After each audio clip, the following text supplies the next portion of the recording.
Ele é advogado, ex-vereador, também já foi presidente do PT em Fortaleza e secretário municipal do Meio Ambiente da capital, na gestão de Luciano Lins. Também foi vice-presidente da Ordem dos Advogados do Brasil, seccional do Ceará, e procurador-geral de Fortaleza.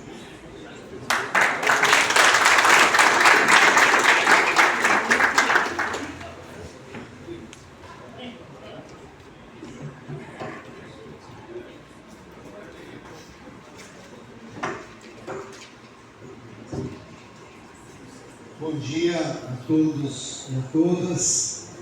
Como nós estamos com uma mesa bem representativa, né, e grande, como merece esse momento que nós estamos vivendo hoje aqui em Iguatu, eu queria pedir permissão a todos para saudar a mesa, os homens, na pessoa do prefeito de Iguatu, aqui presente, e as mulheres, em nome da pessoa, da professora Sandra, que traz para dentro da academia esse evento, e eu julgo isso da maior relevância, e daqui a pouco vocês vão compreender por que eu estou dizendo isso. Saudando o prefeito, estou saudando todos os outros municípios aqui presentes, com representações da Secretaria de Meio Ambiente e Agricultura.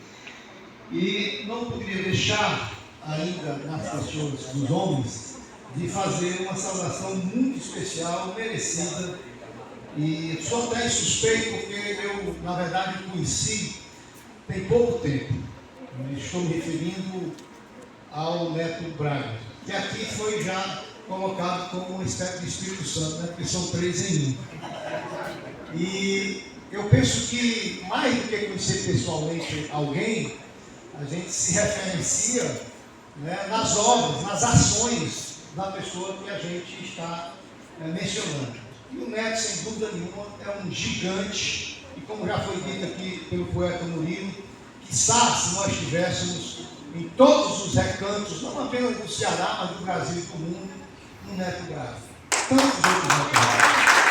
Eu agradeço imensamente essa oportunidade de estar aqui com vocês em nome do Instituto Nacional do Meio Ambiente e dos Recursos Naturais Renováveis, o nosso IBAMA. E estou aqui como superintendente na companhia do... E até que ele se levantasse, porque eventualmente, quando tiver alguma questão mais técnica aqui, ele poderá nos socorrer, que é o Juca Alencar. Você é um cara do Anchu, do Crato, né? Então, as nossas raízes também. O Juca é engenheiro agrônomo, é analista ambiental, é fiscal e um grande conhecedor de toda a realidade aqui do estado do Ceará, que já tem um certo tempo que ele está conosco aqui no IBAMA, prestando os seus relevantes serviços. Eu queria iniciar dizendo que o velho Jaguaribe povoa muito as nossas memórias infantis. E eu até ficava um pouco curioso com aquela referência que se fazia, aquela qualidade que se colocava para o velho Jaguaribe, e a gente aprendia no ginásio de que o Ceará tinha o maior rio seco do mundo. E eu, na minha inocência de criança, eu ficava assim, meu Deus, para que é que serve o rio seco? Para que é que serve o maior rio seco do mundo? Mas claro que a gente vai crescendo, vai compreendendo as coisas e vai também se aprofundando nessas questões ambientais, e aí a gente chega a algumas conclusões que têm sentido, né? Porque nós temos aí o velho Jaguaribe, como tantos outros, quase todos os rios do estado do Ceará, né, meu caro Juca, são rios intermitentes, né, que são aqueles rios que correm caudalosamente, mesmo correndo caudalosamente, mas é só um determinado período e depois eles secam. E quando eles vão secando, mesmo sendo rio seco, ele vai produzindo, ele vai deixando riquezas, ele vai deixando rico, né? E aí é o nosso velho Jaguaribe, que não por acaso nasce nas entranhas do Quinamoiú, que é aquele serrote lá do meu Tauá. Eu sou sertanejo e eu quase que pedi aqui, cadê os assaltados? Eu quase que pedi aquele chapéu de couro tão bonito que ele está ali, melhor do que o seu, viu, Neto? O do cidadão que foi homenageado agora há pouco. Só um detalhe, Leonardo. Esse aqui é revoltoso, daquele que... Tá certo, é verdade. Tem outro significado. A minha legítima de Braga eu vou atirar no sistema. O vaqueiro, apesar de ser essencial, é o submisso, que trabalha de domingo a domingo, sem ser visto nunca. Bem observado, né? Pois bem, e eu sou de Boa Viagem, né, e de Itauá. Eu sou, por parte do meu pai, eu sou filho de Boa Viagem, na família Ramalho. Aliás, quero aqui reverenciar a figura do meu queridíssimo amigo, a quem nos tratamos como primo, Dom Mauro Ramalho. Uma figura extraordinária que eu tive o prazer de conviver. Me emociona demais. Sempre que venho a Iguatu, eu me lembro do Dom Mauro, por várias razões, entre as quais foi a primeira vez que eu comi rúcula na minha vida, e foi lá exatamente na casa do Dom Mauro, e ele tinha lá um quintalzinho dele lá que tinha rúcula, viu, Berson? E foi a primeira vez que eu comi rúcula na minha vida, foi com o Dom Mauro. Pois bem, e Itauá, eu sou Cavalcante Mota, minha família é de Itauá, por baixo da minha mãe.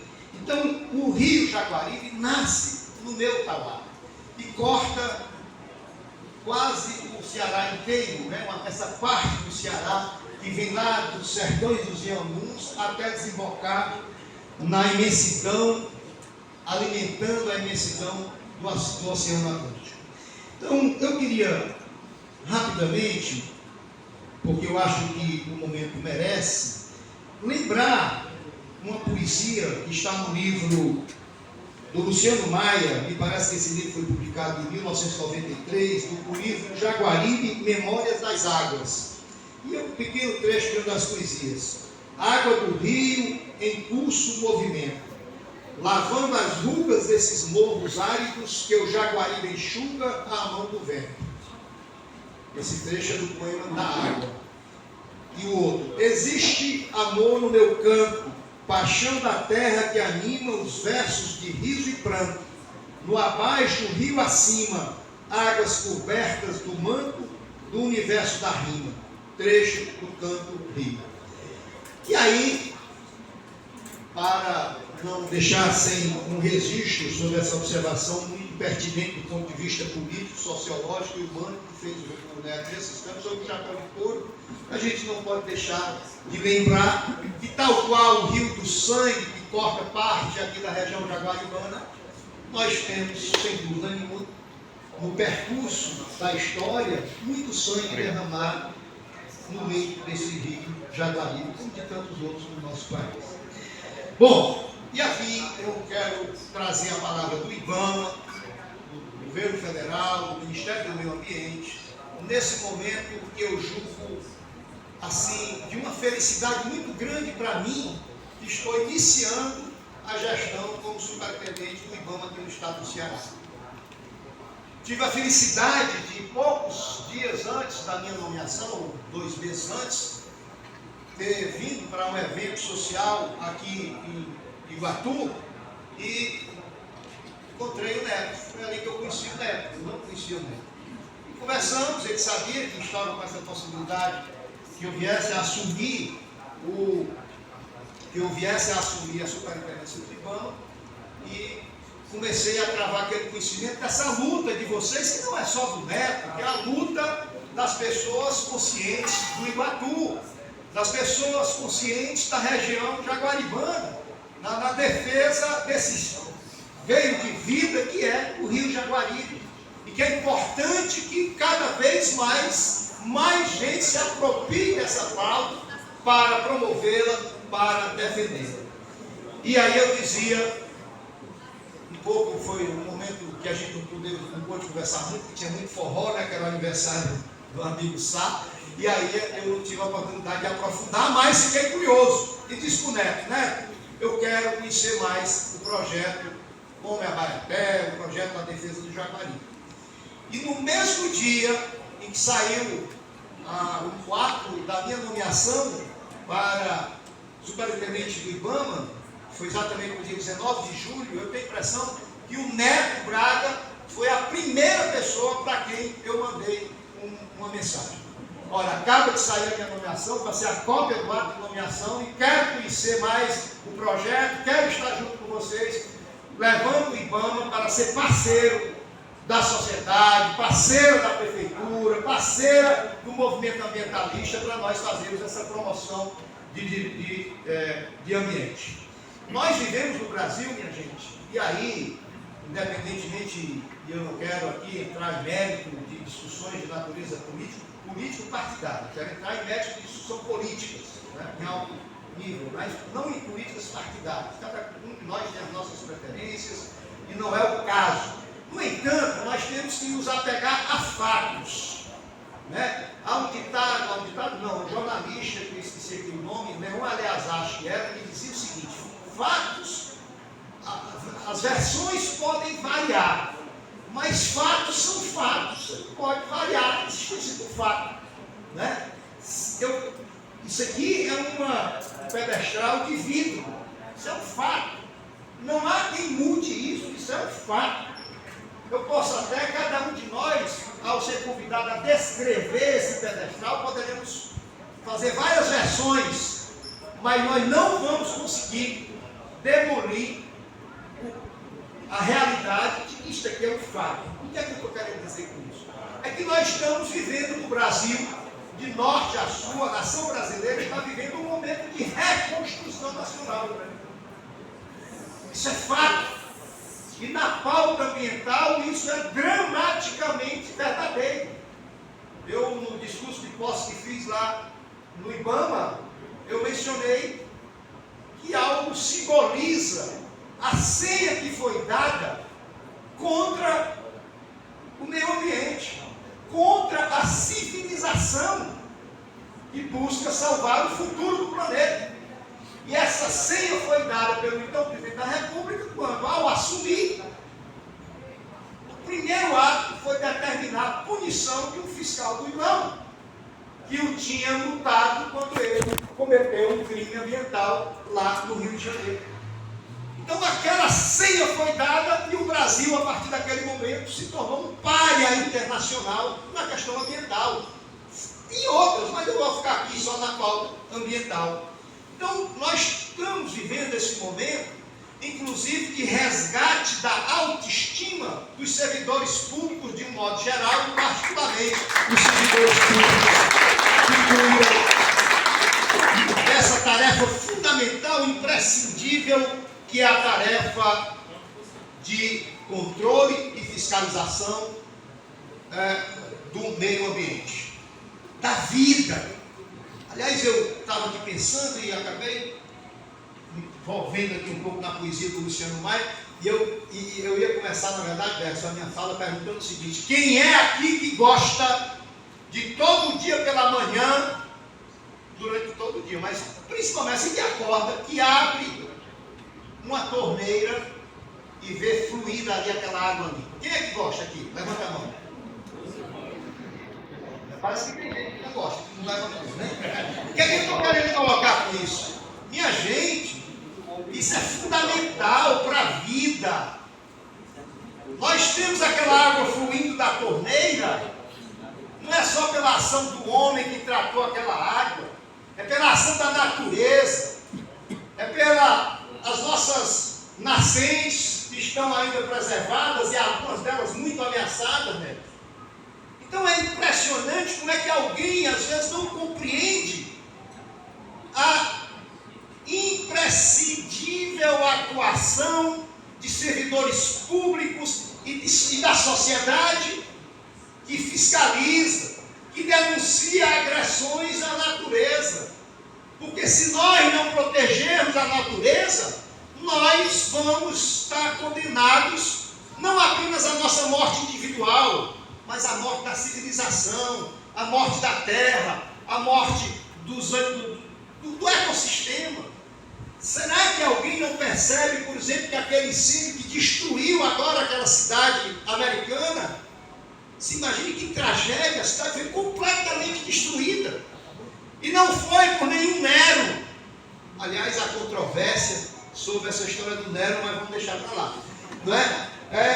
Há controvérsia, né? Porque há quem diga, há quem sustente que na verdade ali era uma ação, né, porque na época você não tinha os mecanismos, as tecnologias adequadas para enfrentar as mazelas, a sujeira e tal, e naquela época não tinha saneamento básico e tal, e usavam muito fogo para poder enfrentar essas situações. Mas deixa isso para lá.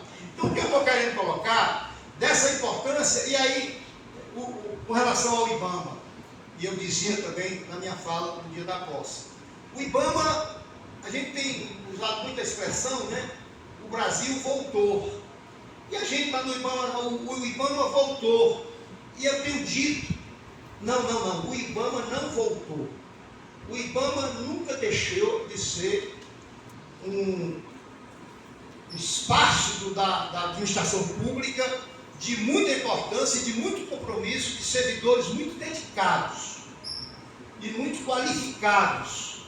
Evidentemente que estavam intimidados, né? Porque, infelizmente, a República Brasileira ela foi construída a partir de privilégios de classe, a nação brasileira, nem a República não, nem nada do Império, né? Desde o primeiro momento em que os portugueses invadiram o Brasil, eles não descobriram o Brasil, porque o Brasil não estava perdido, desde o momento em que os portugueses invadiram o Brasil, essa sociedade foi construída com base no privilégio de classe, naquela ideia que ainda hoje que você sabe com quem você está falando, né? Então muitos de nós, muitas vezes, reclama muito quando o outro faz alguma coisa errada, mas quando nós fazemos a coisa errada, nós achamos ruim a fiscalização, nós achamos ruim o controle, por exemplo, que a prefeitura tem que fazer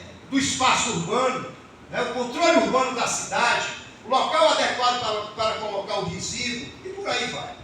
Então eu já entro aqui no aspecto que eu acho que é o mais relevante que eu queria compartilhar com vocês e pedir aqui a cumplicidade de vocês, né? Não é uma cumplicidade momentânea, seletiva, é uma cumplicidade não com o governo, seja o governo municipal, seja o governo estadual, seja o governo federal, mas uma cumplicidade com a sociedade, a cumplicidade com a civilização. É isso que a gente tem que colocar na nossa cabeça, que é para isso que existem os órgãos de defesa do meio ambiente, os órgãos de defesa do espaço urbano, em todas as suas características.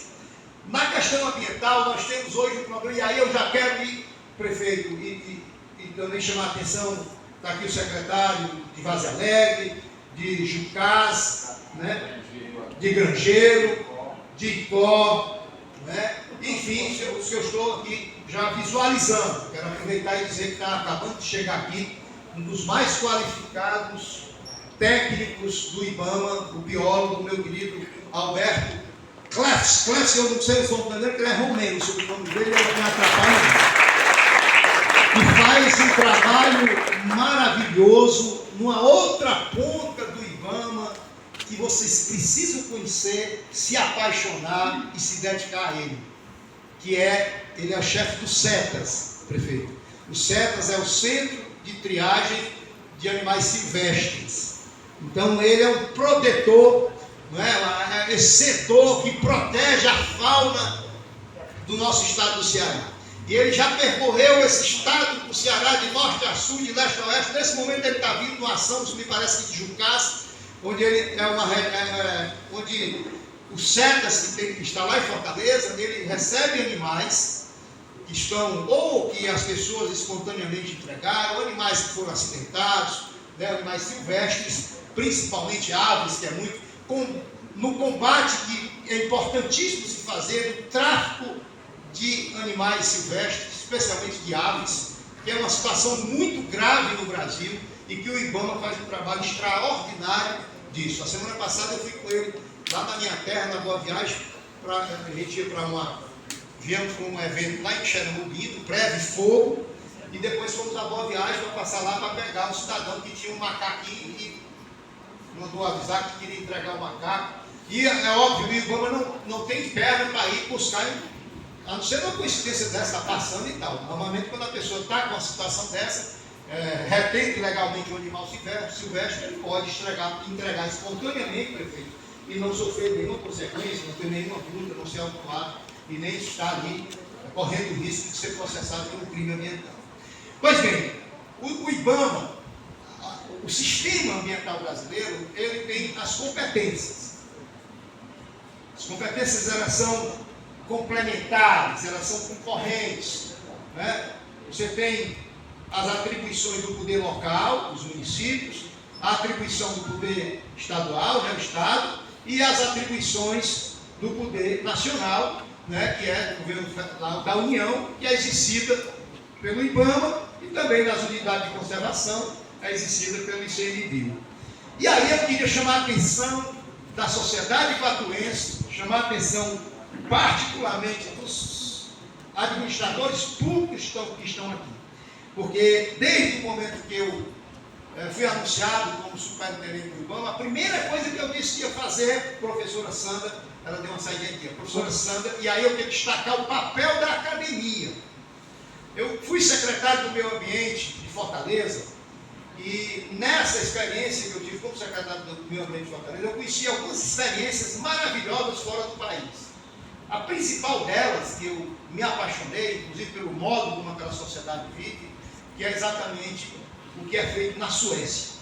Nós tivemos intercâmbio com a Suécia, eles vinham a Fortaleza, um grupo, uma comitiva, vinham a Fortaleza, nós fomos à Suécia, e nenhuma reunião, prefeito Fernandes, nenhum encontro na Suécia dessa natureza não deixa de estar presentes 3 elos fundamentais: o governo, os governos, né?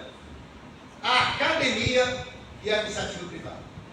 Eu não participei de nenhuma reunião para debater esses assuntos, para trocar experiência, que não tivesse, inclusive quando eles vinham para cá, no Ceará, não tivesse o poder público, a academia e a iniciativa privada. E aí eu acrescento aqui no Iguatu, nós temos que celebrar uma parceria em defesa da vida, porque isso é defesa da vida, e da vida de qualidade. Nós temos que estabelecer uma parceria, e eu disse que eu sonho com o dia, e os fiscais, principalmente que as pessoas enxergam muito o IBAMA, né, como órgão punitivo, a sanção. Minha gente, é como multa de trânsito. Eu sempre fiquei muito... E olha quem está falando aqui, a pessoa que recebe muita multa de trânsito. Eu infelizmente recebo muita multa de trânsito, porque eu sou muito descuidado, vou lá estar com 40, estou com 50, já muito. Mas eu não pago multa com gosto, mas eu pago multa com consciência de que fui eu que errei. Então uma pessoa diz assim, o prefeito agora botou na via, a via aqui de Iguatu, 50 quilômetros, eu estava com 55 e fui multado. Ora, você foi multado porque você estava desrespeitando uma legislação de trânsito que não é feita por acaso, é feita para salvar vidas. Isso é estatística, né? É feita para salvar vidas. Mas aí eu sonho com um dia, e os colegas lá do IBAMA, eu sou um eterno otimista. O meu lema é uma frase que eu gosto muito de dizer, é aquela que diz assim, não sabendo que era impossível, foi lá e fez. Para mim nada é impossível, desde que você tente torná-lo possível. Então o meu sonho é que um dia, quando o carro do IBAMA, e eu fiz 2 viagens aqui para o interior, né, em carro do IBAMA, né, e eu vejo que às vezes as pessoas quando vê assim o carro do IBAMA, né, se assustam, né? Eu estava no estante, fui abordado por um pequeno produtor rural aqui da região do Iguatu, colocando lá uma situação específica dele, e ele dizendo que estava apavorado. Eu digo, não fique apavorado, você vai conhecer o problema, vamos lhe orientar para tentar resolver. Eu sonho, portanto, que um dia, né, Alberto e Júlio já me ouviram muito dizer isso, em que o carro do IBAMA, quando estiver se aproximando de uma comunidade, de uma casa, as pessoas vão se alegrar, vão bater palmas, vão saber que ali tem um protetor, vão saber que ali tem alguém que está lutando, que está trabalhando para garantir a sustentabilidade da vida na terra. Então é isso que eu acho que a gente tem que enxergar o igual. Até porque, minha gente, sem infração não há sanção. Só tem multa porque tem infração. Se não tivesse infração, não tem multa. Será que o guarda de trânsito tem, fora alguns que não têm uma consciência, né, do que de fato é o papel deles, que se alegra em estar multando alguém? Né? Então acho que ninguém se alegra em estar multando alguém. Infelizmente, eu tive uma vez uma experiência com alguns empresários, eu já concluí, professor Santana, alguns empresários da construção civil em Fortaleza, quando eu fui secretário do Meio Ambiente, e algumas empresas assim, top de linha, sabe? Com propaganda muito bacana, de sustentabilidade. Aqui 2 episódios que eu queria destacar com vocês. O primeiro deles, ali no Meireles, o bairro mais elegante da cidade de Fortaleza, o metro quadrado mais caro do estado do Ceará, e uma das empresas mais top de linha que tem no estado do Ceará. E eu estou numa reunião com os executivos dessa empresa e tinham recebido uma reclamação de uma vizinha que dizia assim: Deodato, pelo amor de Deus, fala aí com essas empresas, como é que pode? Esse prédio elegantérrimo aqui, essa piscina maravilhosa que eles têm, e periodicamente eles jogam essa água da piscina aqui no leito da rua. E aí eu disse: vou falar com eles. Aí eu botando, fulano, rapaz, o prédio daquele de vocês tão bacana, tão moderno. E vocês, quando vão fazer limpeza na piscina, vocês jogam a água na rua. Para surpresa minha, o top de linha respondeu o seguinte: mas Deodato, nós vamos jogar essa água aonde?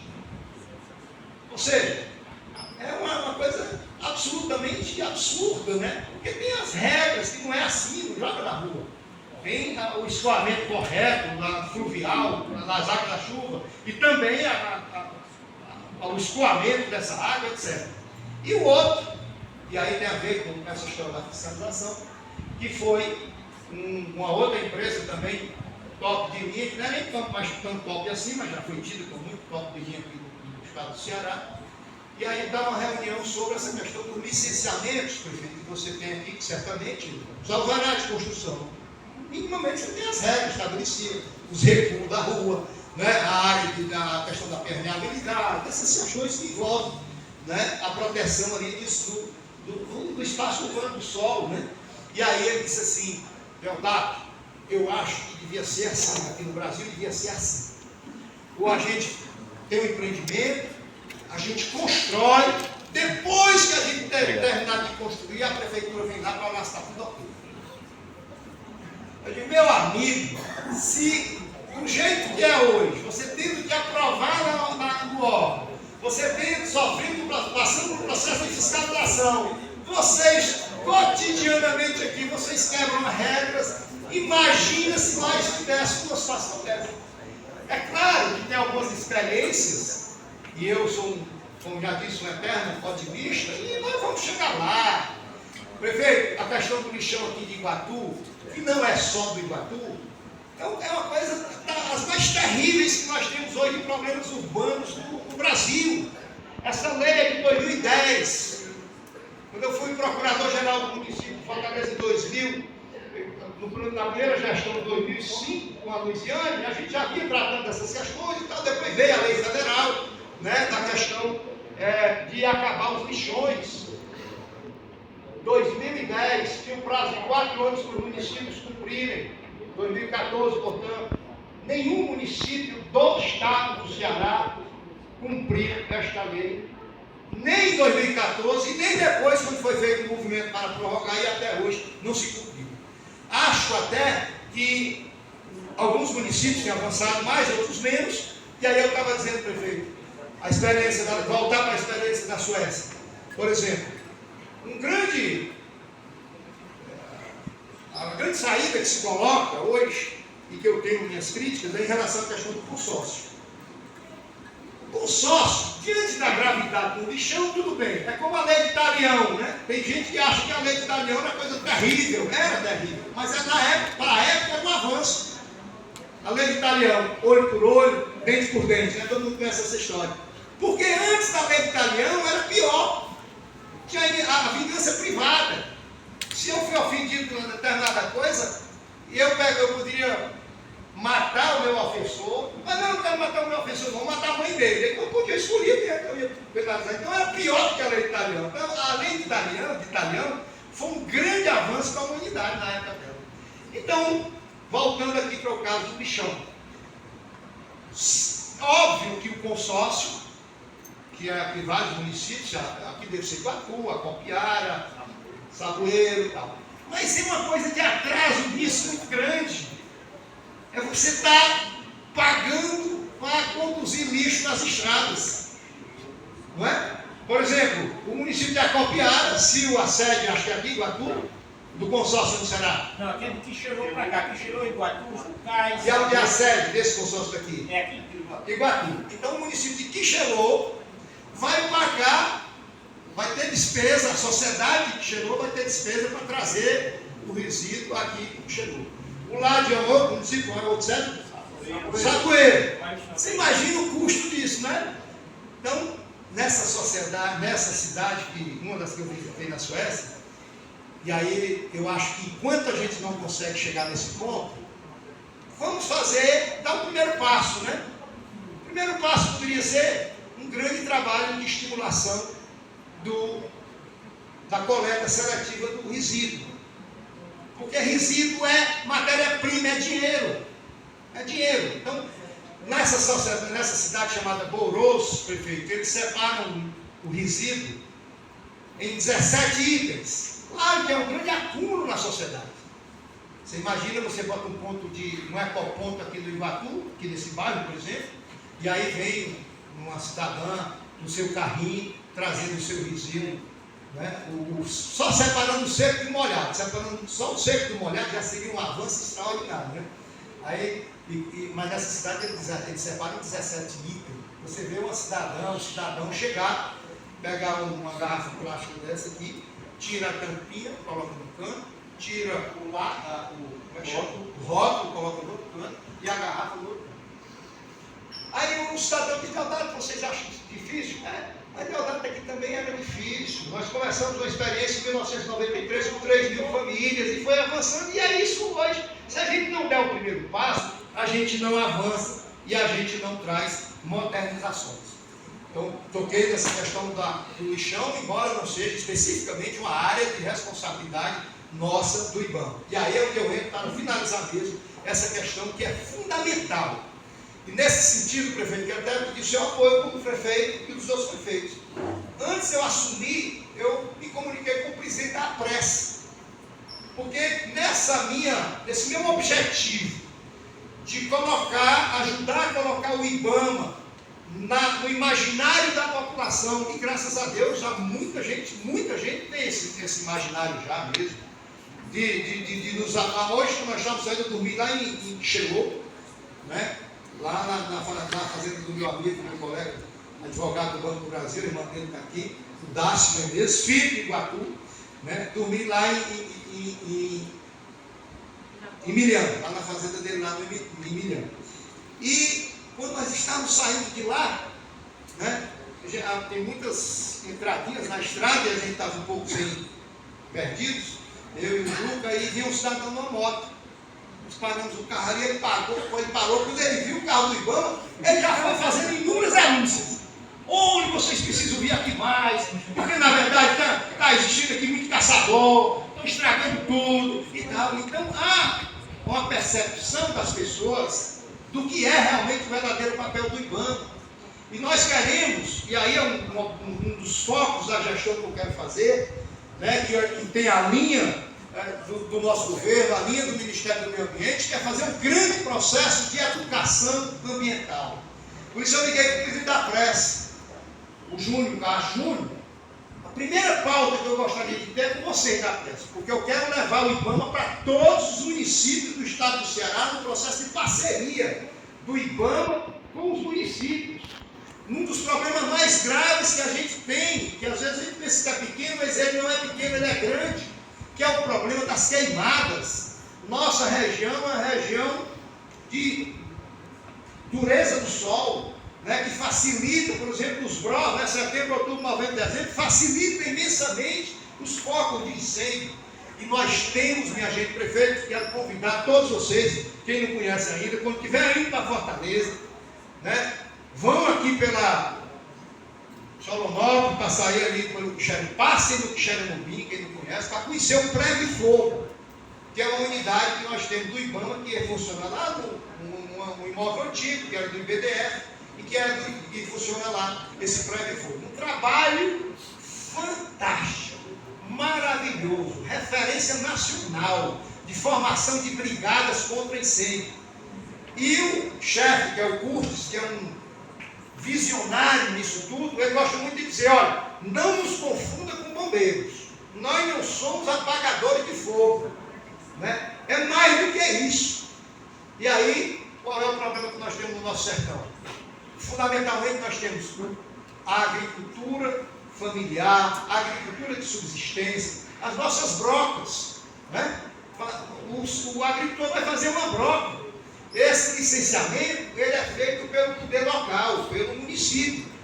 Então, eu quero estimular, quero, né, despertar em cada um dos prefeitos do estado do Ceará, que coloca, porque muitas vezes, prefeito, nós temos secretarias de meio ambiente, né, que foram feitas para poder o município corretamente se apropriar dessa competência do licenciamento. No entanto, alguns municípios criaram a secretaria para poder fazer esse licenciamento, no entanto, não dotaram as secretarias do meio ambiente das condições necessárias para isso. Muitas vezes não tem sequer um servidor concursado. E fica ali um pouco meio pro forma, né? O cidadão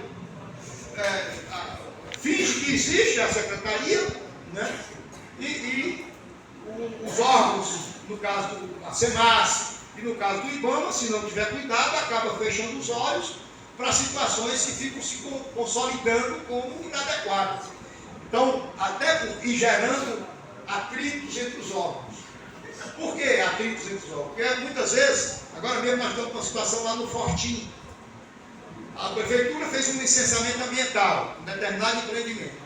Só que um determinado empreendimento invadiu a área de praia. E aí é competência do IBAMA de fiscalizar. E aí é importante que as administrações municipais saibam, né, como nós também, do IBAMA, como a SEMAS, que um órgão licenciador, quando ele licencia uma obra, quando ele licencia um empreendimento, não significa que os outros órgãos ambientais percam a competência para fiscalizar. Por exemplo, se tem uma obra aqui em Iguatu, que foi licenciada pelo IBAMA, isso não significa dizer que a Secretaria do Meio Ambiente do município de Iguatu não possa fiscalizar. Ela pode e deve.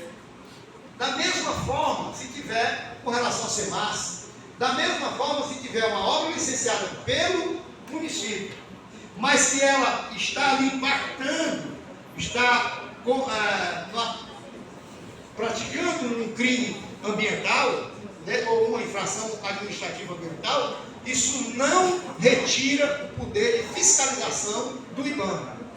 Então é importante a gente fazer esse azeitamento.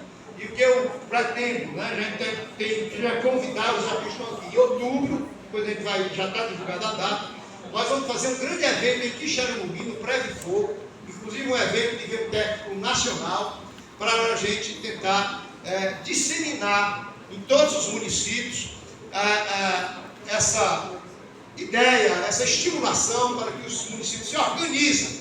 E o mais urgente, prefeitos, secretários que estão aqui, que eu queria, participei de uma reunião essa semana sobre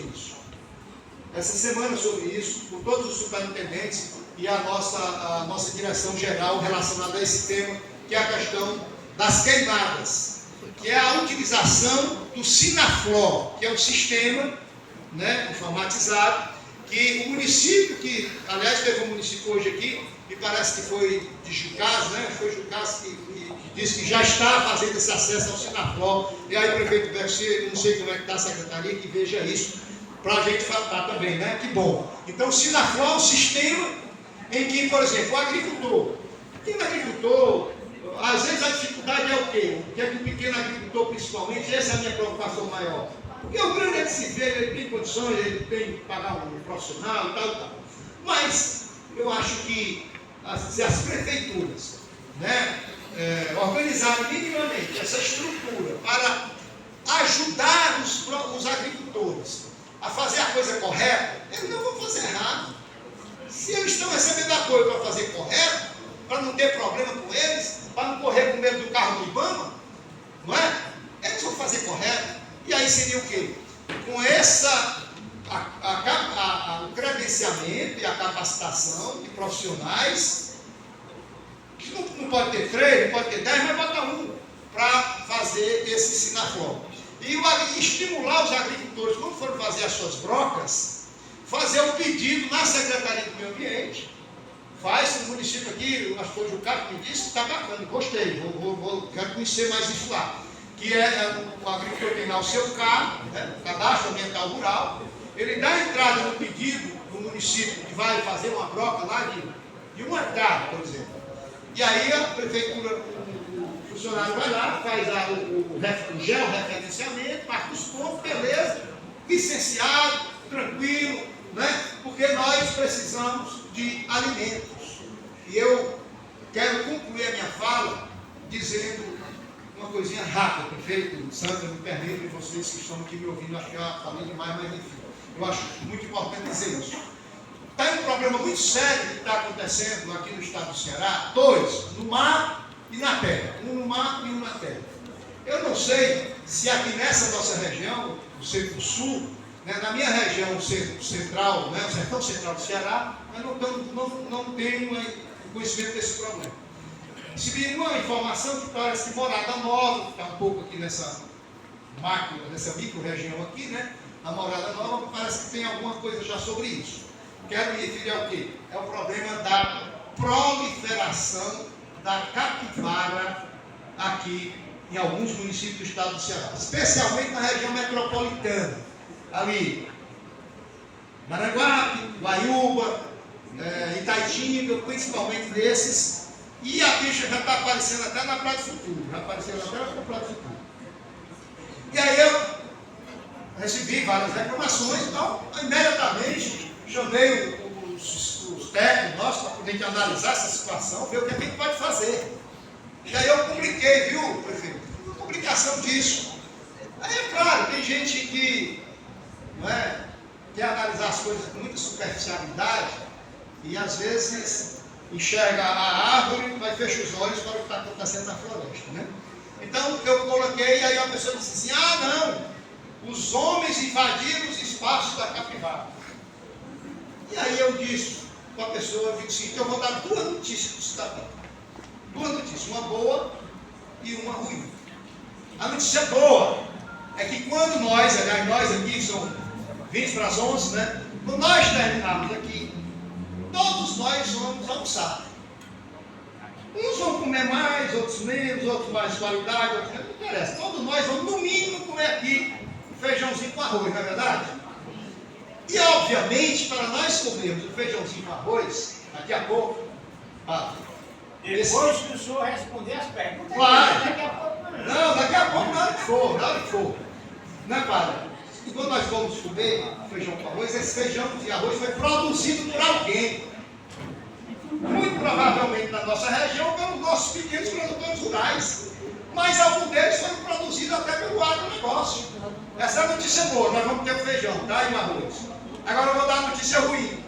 É que se nós não nos preocuparmos com essa situação, por exemplo, que eu acabei de mencionar, com um animal que não tem aqui no Ceará o predador natural, é um animal silvestre, portanto é protegido pela legislação brasileira, não pode ser abatido, mas nós temos que estudar o assunto, mapear o problema, para resolver o problema, porque senão os agricultores, lá em Guaiúba, que eles produzem muitas hortaliças, eles estão deixando de produzir. Esse ano tivemos um inverno muito bom, os açudes estão cheios, elas habitam muito essas áreas de açude, lagoas e riachos. Então elas mergulham na água, de noite elas saem ali e destroem tudo que é plantação.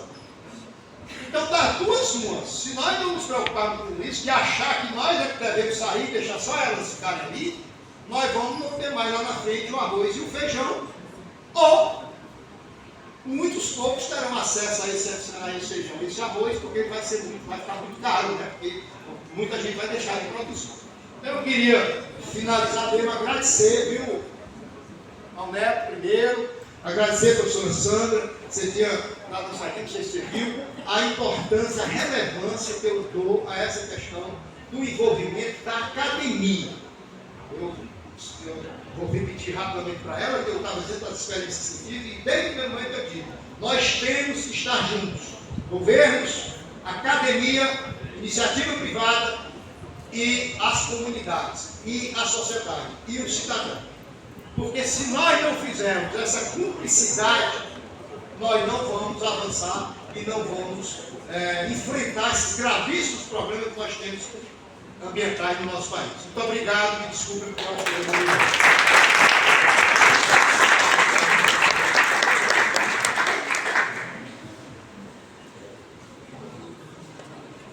Agradecemos ao Dr. Deodato Rimalho pela sua apresentação. Nesse momento, nós vamos às falas de apresentações.